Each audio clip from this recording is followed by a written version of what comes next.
One of my tips in writing is to get a theme, take a word, break it down,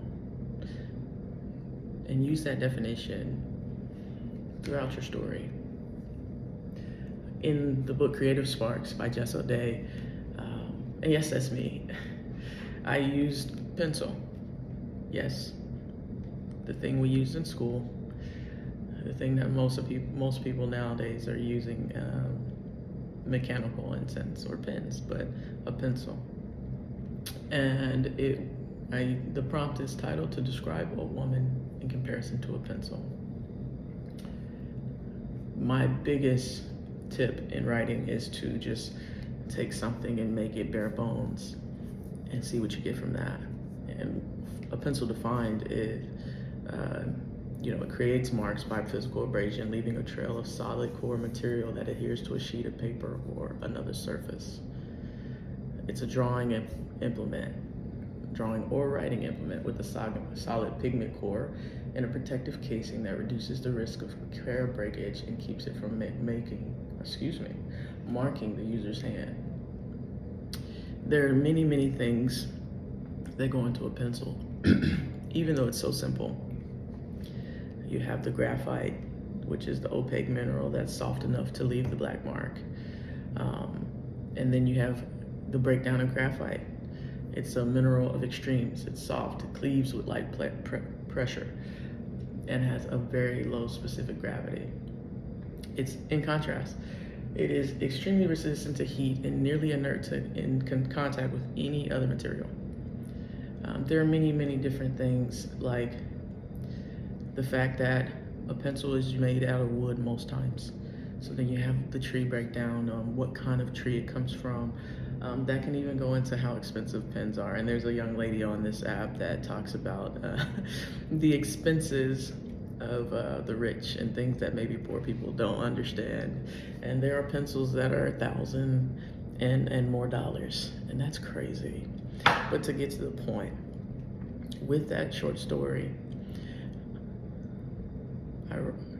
with that prompt, we write.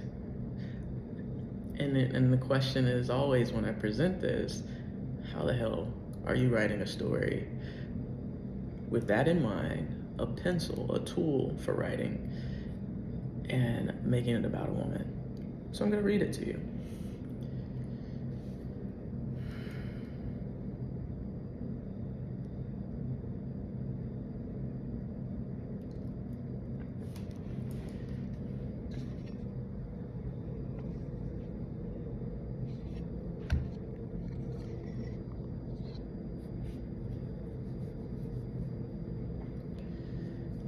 Seated in a poorly lit bar area, I look toward the window to find her silhouette. Her stance is rigid as she stands on the patio, where many go to catch a breath from the intermingling of energies or just to still a spoke. The universe brought her in and out of my life on many occasions. Her aura left a trail of her inner being, cleaving to her body and mind as if she'd written on my soul in each moment, all for her to come back to read what she once wrote. She never marked herself, nor allowed another to do the same. Her heart is protected in its casing.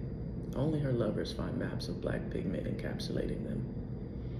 It didn't hurt when she wrote on my soul, as it was soft enough to only leave a mark. I trace those cone-like shapes when I think of her. I tried to forget her. However, I found her imprint extremely resistant to heat and inert in contact with almost any other material. Now she stands pointedly within reach. I just desire her to come back and finally finish our story. Hoping. I sit pensively watching her from afar as I nurse my French 75, wishing she is back for another chapter and not its ending. Now that's quick, easy, but there are several occasions where I utilize the breakdown of a pencil. Now, my question to you is, can you hear this and see those things? Now, I didn't give you everything that is in the breakdown of a pencil, the definition and all that. But I wonder if you can see it. Even if you can't fully immerse yourself, think about how that made things easy for me, giving me a focal point, something to ground me to when writing this piece of a story. Now, I hope you've written today. If you haven't, maybe this is inspo to get you going, as it is for me. Again, I got this from the book Creative Sparks by Jess O'Day, and I hope it helps you. Or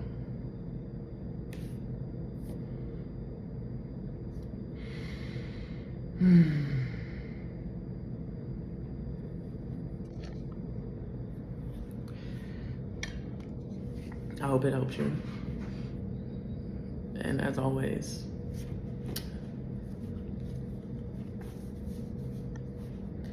I hope it helps you.